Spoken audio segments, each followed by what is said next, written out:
イラスト美術館へようこそ。私はガイドの椿と申します。当館はイラストレーター様の作品をオンラインで展示している美術館です。さて、本日は三太郎様の作品、一緒なら飛べるをご紹介します。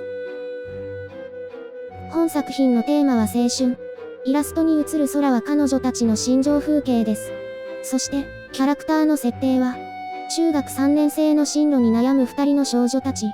それぞれ、茶髪おさげの子が、夏、図書委員であり、一見おどおどして見えるが芯が強い性格です。紺髪ショートの子が、秋、陸上部に所属している。小柄だが活発で負けず嫌いな性格です。季節は夏休み。受験期を前に、夏は母と担任教師の期待を受け、県内一の進学校を受験することに。一方で秋は部活内同期の、うちらみんなで同じ高校を受験しよう。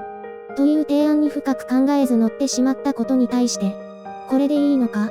自分で何かを選択するべきではないのか？という気持ちをそれぞれ抱えていました。そんなある日、夏休み中の校内で唯一、図書室だけクーラーが稼働している。という噂を聞いた秋は図書室に一人で行きます。秋が一人だったのは、直前の競技大会で負けて苛立っていたためでした。そして、確かにクーラーは効いていました。送風口の真下の位置、椅子を乱雑に引き、どかりと座り、しばらく冷たい風に当たっていると、秋の悔しさでゆでっていた頭は体と共に冷やされていきました。そうして秋が冷静さを取り戻した最中、不意にゴンと音が鳴ります。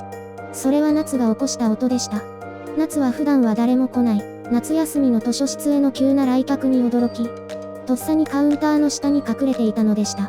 椅子を乱雑に扱う音に怯えしばらくじっとしていたのですが、様子を伺うため頭を上げようとしたところ、カウンターの角にぶつけてしまったのです。音を聞いた秋がカウンターを覗き込むと、涙目の夏が頭を抱えていました。それがきっかけで夏が気になりだした秋は、クーラーが効いているから、という建前で、徐々に図書室に入り浸るようになります。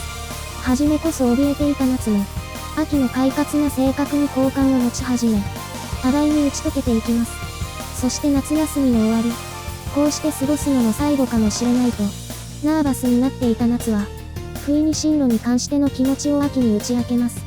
そして秋も似たような気持ちを持っていることを明かしたのです。自分で選択したい、という気持ちを共有した二人は、互いの将来について一緒に考えようという約束を交わしました。二人一緒ならば、何にだってなれる。空だって飛べる、と。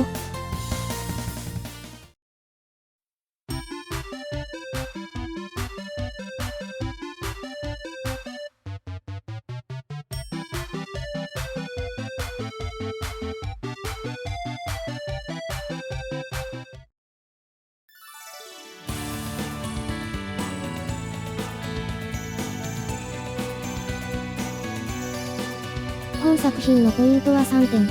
画面構成、演出、アニメ振り、上から順に解説をしていきます。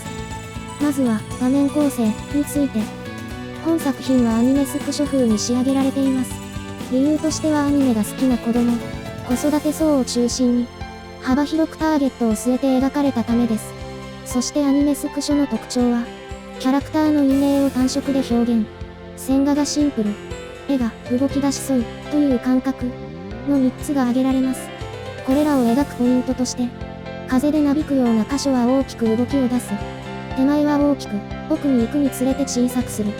といった、パッと見の印象を優先して画面構成をすることが、見栄えするという点で大切とのことでした。次に、演出についてです。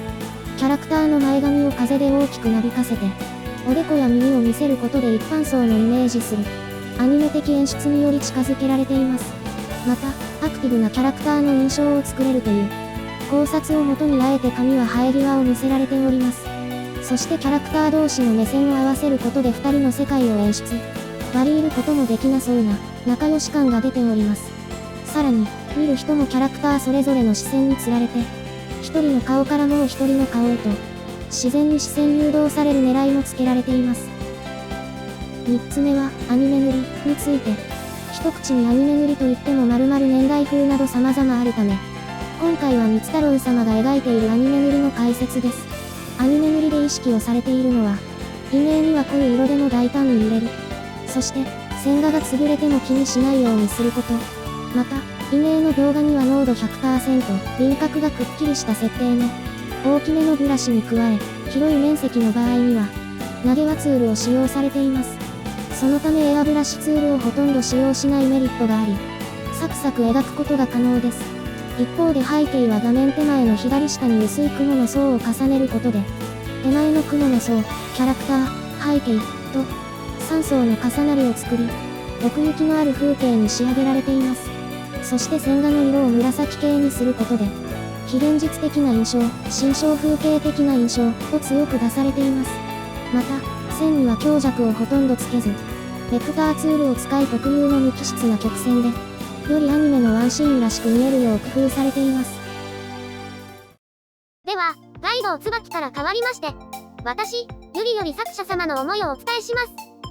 作品を描くに至った経緯、イラストレーターを始めるにあたり、看板になる作品があると良いなと思い制作しました。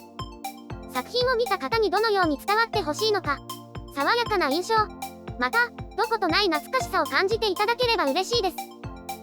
最後に、僭越ながら、私たちが感じた本作の考察をお話しします。心通わせ大空へ飛翔した彼女たちの心、それを象徴するかのように、美しい青空が広がっている、なんとも澄んだ作品だと感じました。しかしその一方で彼女たちは落下をしています。青空が悩みの解消であり、雲を困難と捉えるのであれば、彼女たちはこの後、困難へと突き進んでいくのでしょう。もしかしたら雲のそばにいる夏から、その洗礼を受けるのかもしれません。ですが、彼女たちの手は離れないように固く結ばれています。彼女たちはこの先どんな困難が待ち受けても、きっとこの手は離さないのでしょう。そして、様々な困難を乗り越えた先には、やがて必ず地上が待ち受けています。ですが、地上へ降り立った彼女たちは、もうすでに地に足をつけて生きる術を身につけているのでしょう。その時には一人でもきっと歩いていける。なんて想像をしてしまいました。さて、私たちのお話は以上となりますが、ご来場された皆様はどう感じましたでしょうか？よければ皆様の思いも聞かせてくださいませ。それでは以上で、一緒なら飛べる、の、ご紹介を終了したいと思います。三太郎様、並びにご来館いただきました皆様方、ここまでのご視聴誠にありがとうございました。またのご来館をお待ちしております。